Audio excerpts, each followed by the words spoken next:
Today, we're going to talk about a huge challenge. How do you take a workplace that feels chaotic and turn it into something that's cohesive and actually works? We're going to get into the science of how organizations can truly change for the better. So let's just start with a question I think we've all asked ourselves at some point. Why is it so incredibly hard to make real lasting change happen at work? You know the drill, right? A big new initiative gets launched, everyone's excited, and then a few months later, fizzle. It's just gone. It's a super common and super frustrating problem. But what if I told you there's a proven, scientific way to guide that evolution? Well, there is. It's a whole field called organizational development, or OD for short. And really, it's all about using the science of human behavior to help companies and teams grow, adapt, and just become healthier places to work. All right, so let's get into it. What is organizational development, really? Well, the key word here is planned. This isn't about making random tweaks or reacting to crises. It's about being deliberate and strategic about how you improve. Okay, this is the classic definition from a pioneer in the field, Richard Beckard. Now, it sounds a little academic, but let's break it down.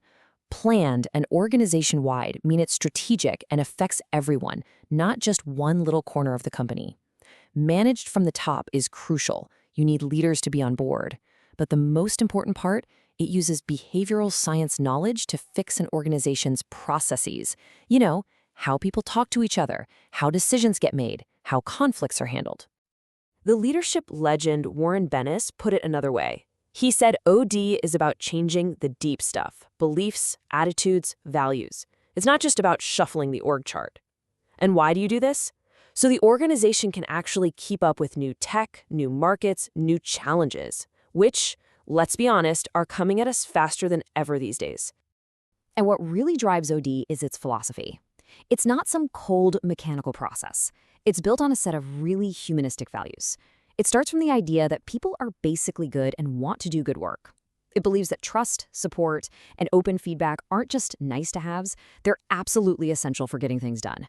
And maybe the biggest one, change works best when the people it affects are actually part of the process. So we know what it is and the values behind it, but how does it actually work? Let's look at the blueprint for making this kind of change happen. Okay, this is one of the most famous models in the whole field, from a guy named Kurt Lewin, and it's so simple and powerful. Think about an ice cube. If you want to change its shape, what do? First, you have to unfreeze it, you melt it. In an organization, that means shaking up the status quo and getting people ready for something new. Then, the change part is like pouring that water into a new mold, introducing new ideas, new behaviors. And finally, you refreeze it. You make that new shape solid so it becomes the new normal, a real part of the company culture. And this visual gets at a really core idea. OD teaches us to stop seeing companies as machines, where you can just swap out a part. Instead, think of it like a living ecosystem. It's an open system that's constantly interacting with its environment. It takes in things like people and information, transforms them, and produces something new. And just like in nature, if you change one part, you can bet it's going to affect everything else. Now that we have the framework, let's open up the toolkit. What are the actual techniques and methods that OD practitioners use to make all this change happen? Let's make this real with an example. So there was this place, the Cambridge Clinic, and they had a big problem. The staff were fighting over who was supposed to do what, and these conflicts were getting so bad that it was starting to impact how they cared for patients. This was a serious situation. Now, before we see what the clinic did, it's really important to understand that ODI isn't a one-size-fits-all solution. You have tools for different levels. You can focus on an individual, helping them become more self-aware. You can focus on a group with something like team building. Or you can look at the entire organization, maybe with a big survey, to get a data-driven picture of what's really going on. The trick is to figure out where the problem is and use the right tool for the job. So, back to the clinic. What they did was bring in an expert who used some of these classic OD tools. They held workshops where everyone could finally talk openly and safely about the issues. Through these feedback sessions, they got to the bottom of the role conflicts, made responsibilities crystal clear, and just opened up the lines of communication. The point wasn't to blame anyone. It was to fix the system so everyone could do their best work.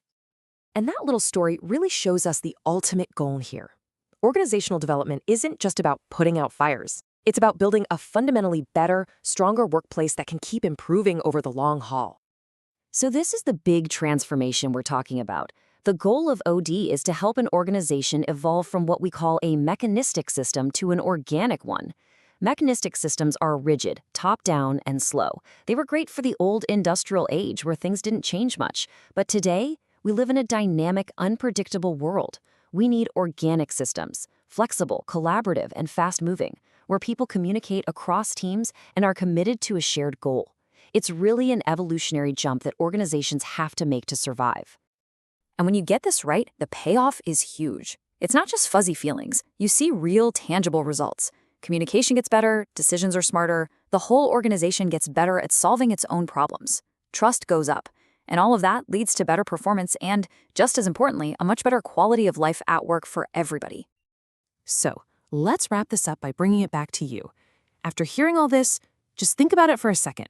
What's one small, simple step your team or your workplace could take to move just a little bit away from being so rigid and become a little more flexible, a little more adaptive, a little more organic?